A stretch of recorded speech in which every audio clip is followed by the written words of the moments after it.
So guys, आपने movies में तो पायरेट्स देखे ही होंगे।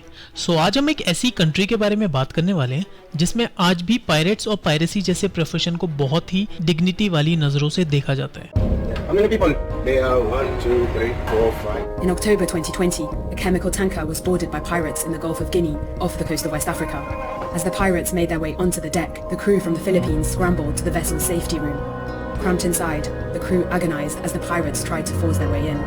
After a 24-hour ordeal, the pirates abandoned the ship. Many haven't been as lucky. In January 2021, heavily armed pirates successfully broke into a Turkish vessel. One seafarer was killed. 15 others were kidnapped and taken to the Niger Delta before being released for an undisclosed ransom. तो दोस्तों, आज हम एक ऐसी country के बारे में बात करने वाले हैं जो अफ्रीका के हॉर्न्स में स्थित है। ये कंट्री वर्ल्ड के मोस्ट पुअरेस्ट कंट्रीज में भी आती है। और अगर बात की जाए यहाँ के फेमस ऑक्यूपेशन की, वो है सी रॉबिंग, जिसको आप फेमसली पायरेट्स के नाम से भी जानते होंगे। दोस्तों, अगर हम ये देखें कि क्यों कोई देश जिसके पास इतना बड़ा सी राउट है वो ऐसी कंडीशन में आ गया, इसके लिए हमें चलना पड़ेगा इसकी हिस्ट्री में। Let's go to the history of Somalia. बात की जाए 1 जुलाई 1960। ये वो दिन है जिस दिन सोमालिया को ब्रिटिशर्स और इटालियन लोगों से आज़ादी मिली, और इस दिन सोमालिया के लोगों ने अपनी कंट्री को एस्टैब्लिश किया। और इसी के 9 साल बाद ईयर 1969 में मोहम्मद सैयद बैरे के डिक्टेटरशिप के चलते ये कंट्री 1969 से 1991 तक एक डिक्टेटर के अंडर रही। और क्योंकि आप जानते ही हैं, डिक्टेटरशिप किसी भी कंट्री के लिए कभी सही साबित नहीं हो, चाहे आप इसमें एग्जाम्पल लीजिए नॉर्थ कोरिया का या चाइना का। और ऐसा ही सोमालिया देश के साथ भी हुआ।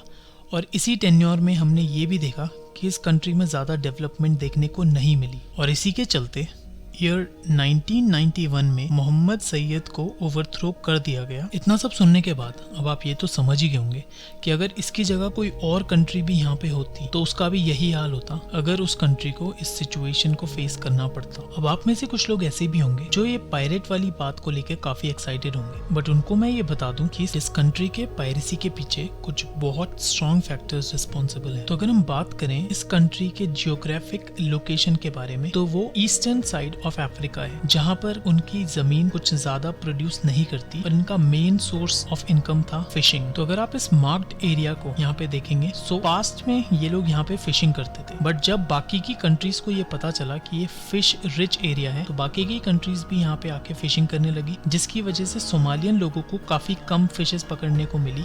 और जो वो पहले उससे अर्न कर रहे थे, अब वो उतना भी अर्न नहीं कर पा रहे थे। और इसी भुखमरी और गरीबी के चलते इन लोगों को पायरेट बनना पड़ा, जिससे आज दुनिया की हर एक कंट्री परेशान है। और लास्ट में मैं यही बोलकर एंड करूंगा कि अगर सोमालिया अभी भी सही मेजर्स लेता है तो वो अपनी कंट्री को बेटर बना सकता है। तो दोस्तों, ऐसी और वीडियोस के लिए हमारे चैनल को सब्सक्राइब करें। और अगर आप अब यहाँ तक वीडियो देख चुके हैं तो इस वीडियो को लाइक करना ना भूलें। धन्यवाद।